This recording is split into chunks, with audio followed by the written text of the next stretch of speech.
En una ocasión, cuando mi hijo tenía 5 años de edad, le mandé que se lave sus manos porque ya era hora de comer. No obstante, se estaba demorando mucho, concentrado en lo que hacía. Yo le pedía que se apure y él me decía que por favor le espere porque estaba haciendo algo muy importante. Estaba a punto de hablarle con un tono más serio, de esos que los padres solemos utilizar para dar a entender a nuestros hijos que estamos disgustados o para recriminar. Pero me acordé que mi hijo me dijo que estaba haciendo algo importante, así que decidí ir a averiguar qué era aquello que mi hijo consideraba importante y que estaba retrasando la orden que le había dado. Fui a observarlo sin que se diera cuenta de ello, y resulta que me estaba haciendo una tarjeta en la que decía: "Papá, te amo". Se estaba demorando porque estaba haciendo el sobre para dicha tarjeta. Él me había dicho previamente que estaba haciendo algo importante, pero ¿se imaginan si yo no lo hubiera tomado en cuenta y me hubiera ido a recriminarle el porqué de su demora? ¿Se imaginan si yo le hubiera dicho a modo de reclamo: "Nada que importante, ahorita me dejas eso y te vas a lavar las manos"? O peor aún, ¿se imaginan si yo me hubiera dirigido hacia él y lo hubiera llevado de forma brusca hasta el lavamanos, recriminándole, y de manera muy tosca le hubiera lavado sin dejar de recriminarle el por qué no obedece, o el por qué se demora, o el por qué siempre genera este tipo de situaciones? Si hubiera hecho eso, probablemente hubiera afectado la relación con mi hijo, y eso hubiera generado un estado emocional en el que le hubiera hecho proclive a lo siguiente: ansiedad, irritabilidad y resentimiento. Esto definitivamente le hubiera generado inapetencia, o en todo caso, por más que hubiera tenido hambre, se hubiera negado a comer, simplemente por darme la contra, ya que hubiera estado enojado conmigo, y a partir de ahí se hubiera originado muchos problemas más en mi intento de lograr que coma. Buen día con todos, soy Jimena Dávila, miembro de la familia de Instituto para Padres. Debido a que nuestro director sigue en recuperación, nuevamente le estoy prestando mi voz. No obstante, les hago llegar sus saludos y su agradecimiento por su sintonía. Muchos padres nos quejamos de las conductas de nuestros hijos, e incluso de ellos mismos: que no obedece, que es un desordenado, que da la contra, que es retador o berrinchoso, etc. Pero hay un error que la mayoría de padres que tienen niños con este tipo de conductas cometen, y por lo general es lo que da origen a este tipo de comportamientos. Se trata de no escucharlos. Y ojo, no solo me refiero a lo que dicen sus palabras, sino de no escuchar a lo que expresa todo su ser.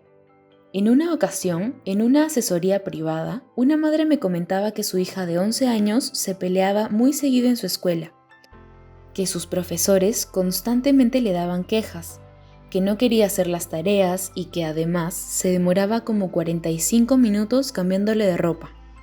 Sí, cambiándole de ropa a su hija de 11 años, y que se demoraba casi 2 horas para darle de comer. Nuevamente, sí, darle de comer en la boca a su hija de 11 años. Indagando en el caso, resulta que los únicos momentos de interacción madre e hija eran los momentos en que discutían, ya sea batallando para que haga las tareas, para cambiarle de ropa o para darle de comer. En pocas palabras, si no hubieran esas discusiones, probablemente la interacción de la niña con su madre sería nula o casi nula. Una de las problemáticas más comunes que tengo es de madres que se quejan de que sus hijos hacen justo lo que a ellas más les disgusta. A ellas les suelo preguntar cuánto tiempo suelen interactuar positivamente con sus hijos, a lo que me responden: todo el día estoy con ellos. Por lo general, esta pregunta se entiende mal. A lo que me refería con interactuar positivamente es a comunicarse y pasarla bien con ellos, prestándoles el 100% de su atención, dejando de lado todo lo demás, dejando de lado el celular, la televisión, computadora o cualquier responsabilidad. Una vez que aclaro esto, las madres con un rostro que denota tristeza me responden que muy poco o casi nada. ¿Por qué pregunto esto? Porque en los casos en que los niños frecuentemente suelen presentar conductas que desagradan a sus padres, se debe a que tienen una gran necesidad de llamar su atención. ¿Y por qué tienen esta gran necesidad? Porque por lo general no está satisfecha, ni siquiera el mínimo indispensable. Es por eso que el niño frecuentemente y muchas veces intensamente presenta justo las conductas que más desagradan a sus padres, los cuales por estar ocupados o distraídos no suelen entender que esa es la forma que tiene tu niño para comunicarte que necesita tu atención. Sus padres no escuchan a su hijo, no escucha lo que necesita y por lo tanto no puede satisfacer su necesidad. Algo que también suele pasar de manera muy frecuente son las travesuras que absolutamente todo niño sin excepción suele presentar ya sea dentro o fuera de casa. A mi niño particularmente le gusta humedecer los jabones y aplastarlos hasta que tengan una forma parecida a la de la plastilina, y así la pueda moldear. También le gusta utilizar cualquier cosa que encuentre en casa para poder crear algo que ha imaginado. Una olla la podría coger y utilizar para que sea la barriga de su robot. O podría coger varios envases que tenemos en la cocina para construir sus edificaciones. Esto a mi hijo en repetidas ocasiones le hemos dicho que no lo haga. No obstante, él siguió destrozando los jabones y utilizando objetos necesarios de la casa para jugar con ellos. No voy a mentirles que hubo ocasiones en que me molesté, porque a pesar de haberle dicho que no destruya los jabones, lo seguía haciendo. Y a pesar de haberle dicho que antes de agarrar algo que no sea su juguete pida permiso, él igual lo cogía sin pedir permiso para jugar. Pese a mi malestar, decidí escuchar a mi hijo, escuchar todo su ser. Decidí comprender sus conductas. Así que me puse a ver todo lo que hace cuando destroza los jabones y cuando agarra objetos de la casa que no son sus juguetes. En una ocasión, cuando le mandé a lavar, me escondí para ver qué hacía, ya que era en esos momentos en que destrozaba los jabones humedeciéndolo hasta que parezca plastilina. Al poco rato vi que mi hijo adoptó una actitud de mucha curiosidad. Empezó a ver con mucho interés y admiración cómo poco a poco el jabón cambiaba de textura, cómo podía moldearlo, cómo quedaba el recipiente donde estaba descomponiéndolo, cómo entre sus dedos se escurrían estos pedazos. Asimismo, estuve atento para poder percatarme del momento cuando mi hijo agarraba algo de la casa para poder utilizarlo como juguete. Y cuando llegó el momento, en vez de recriminarle, le pregunté con tono afectuoso qué pensaba hacer con lo que había agarrado. Y mi hijo, en vista que me vio con unos gestos y un tono de voz que le brindaban seguridad, alegremente me respondía con los inventos que había pensado hacer. Yo, en la mayoría de ocasiones, lo dejaba proseguir, pero le sugería que tenga mucho cuidado. No obstante, cuando se trataba de objetos muy delicados, solo en esas ocasiones no le permitía usarlos. Después de esto, me propuse escuchar lo que quería expresar mi hijo, y me puse a analizar estas situaciones como si se tratara de un paciente. Y llegué a la conclusión que en vista de que yo no hablo con mi hijo por más de 7 meses, debido a mi problema de salud, esto ha generado en mi hijo estrés, ansiedad, inseguridad, que antes no existía en su vida. Asimismo, toda nuestra interacción hablada ha desaparecido. Esto hace más comprensible su aburrimiento, puesto que siempre he sido yo el que jugaba más con mi hijo y quien le comprendía más, dada mi profesión de terapeuta infantil.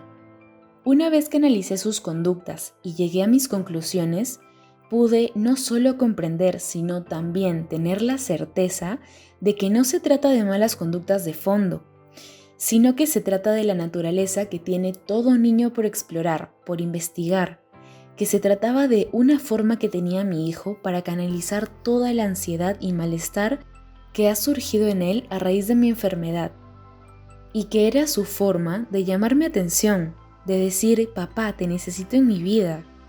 Obviamente todos los días le dedico tiempo a mi hijo, todos los días le llevo al parque, jugamos y nos comunicamos, él hablándome y yo por vía escrita.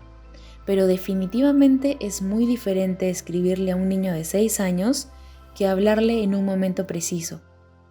Desde el momento que decidí escuchar y comprender a mi hijo, desde ahí mi trato hacia él es mucho más comprensible. Y curiosamente, mi hijo ha dejado de destrozar los jabones y ahora son muy pocos los objetos de casa que utiliza como juguetes. Me pregunto, ¿qué hubiera pasado si en vez de tener una actitud de escucha y comprensión, ¿Hubiera empleado la recriminación, los reclamos, las etiquetas? Creo que muy probablemente mi hijo cada día hubiera empeorado estas conductas. Asimismo, en vez de acercarme a él, me hubiera alejado. Día a día tuviera una relación más distante y probablemente conflictiva con mi hijo. Dice Efesios capítulo 6, versículo 4. Y ustedes, padres, no hagan enojar a sus hijos, sino más bien edúquenlos con disciplina y la instrucción que quiere el Señor. Y ya hemos visto en los videos anteriores a qué se refiere Jesús con disciplina, con corrección, que bajo ninguna circunstancia se trata de algún tipo de maltrato hacia los niños.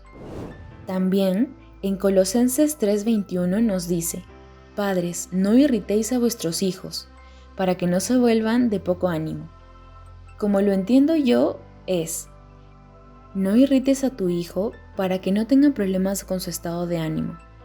Y como terapeuta infantil, sé muy bien todos los problemas de conducta que se puede originar a raíz de problemas de estado de ánimo en los niños, los cuales no son pocos ni simples. El no darnos el tiempo para escuchar y comprender a nuestros hijos pequeños es un mal que aqueja a más del 95% de los padres, y producto de ello es que en la gran mayoría de ocasiones las acciones de crianza se construyen a base de la conveniencia de los padres y no del niño.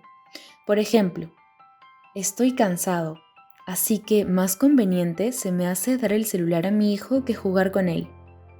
O por ejemplo, recién llego del trabajo y mi hijo está haciendo travesuras, así que se me hace más conveniente y fácil gritarle, intimidarle para que se calle, a darme el trabajo de averiguar por qué mi hijo está presentando estas conductas y pensar en la mejor estrategia para corregirle.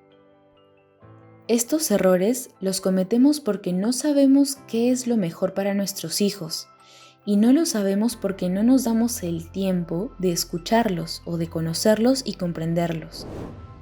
Si eres un padre o madre que realmente está dispuesta o dispuesto en darle lo mejor a su hijo, como padre y como especialista en bienestar emocional infantil, te aseguro que el requisito indispensable es brindarle todos los días tu tiempo para conocerlo, ya sea conversando, jugando, bailando, etc. Pero diariamente debes darte un tiempo para conocerlo. Solo así tendrás mayores probabilidades de saber qué es lo mejor para tu hijo. Caso contrario, lo más probable es que tu crianza no esté enfocada en la conveniencia del niño. En conclusión, los niños se portan mal porque hay necesidades en ellos que no están siendo satisfechas. Y no están siendo satisfechas porque sus padres muchas veces ni siquiera saben qué es lo que necesitan sus hijos, y no lo saben porque no se dan el tiempo para escucharlos o para conocerlos. Bien, con esto hemos terminado el video de hoy.